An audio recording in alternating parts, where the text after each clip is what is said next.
में पूरे एविडेंस को डिस्ट्रॉय करने की सोच रहा है। मैंने जैसे कहा 21वीं सदी है, एक हार्ड ड्राइव पे आप पूरा डेटा रख सकते हो, 100 साल 200 साल का डेटा रख सकते हो, जितना रखना है रख दो।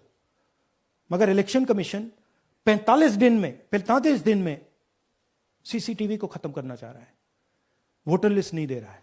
तो they are colluding with the BJP, they are helping the BJP destroy the election system in India. अब आपके कोई सवाल हो? Total votes in the assembly of Mahadevapura 1,250,000 votes were stolen. They were stolen in 5 different ways. The first way, duplicate voters.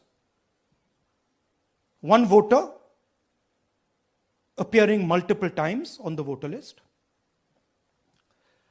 Fake and invalid addresses. Voters who didn't have addresses or were just fake addresses. Bulk voters in single address. One building, 50 people, 60 people, one bedroom house, but we go there, no 50 people living there. No record of those people ever having living there. One family living in that house. Invalid photos, photos which you simply cannot see or no photos existing of theirs on the polling list. And then the most interesting, misuse of Form 6. Form 6 is the form that allows new voters to become voters. So generally Form 6 is anyone who's 18 and above but hasn't voted in the last election. So they should be between 18 and 22, 23 years old.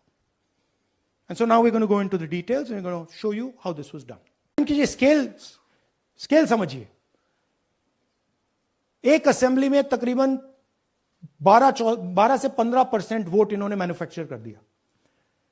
तो अगर चुनाव में 2-3%, 4% की margin चल रही है तो वो तो गया, राइट। और हमने ऐसा पैटर्न आइडेंटिफाई किया है देश में, जहां पे एक सीट पे धड़ाके से बीजेपी स्वीप करती है या 2 सीटों पे धड़ाके से स्वीप करती है, बाकी सीट में नेचुरल कंपटीशन चल रहा है और फिर सडनली एक सीट में जैसे यहां हुआ स्वीप हो जाती है और पूरा चुनाव चला जाता है।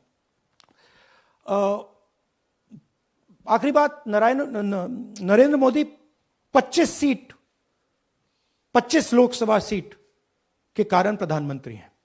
हमें इलेक्शन कमीशन ये डेटा इसलिए नहीं दे रहा है क्योंकि अगर हमने जो यहां महादेवपुरा में किया, अगर हम इसे बाकी लोकसभाओं में करा देंगे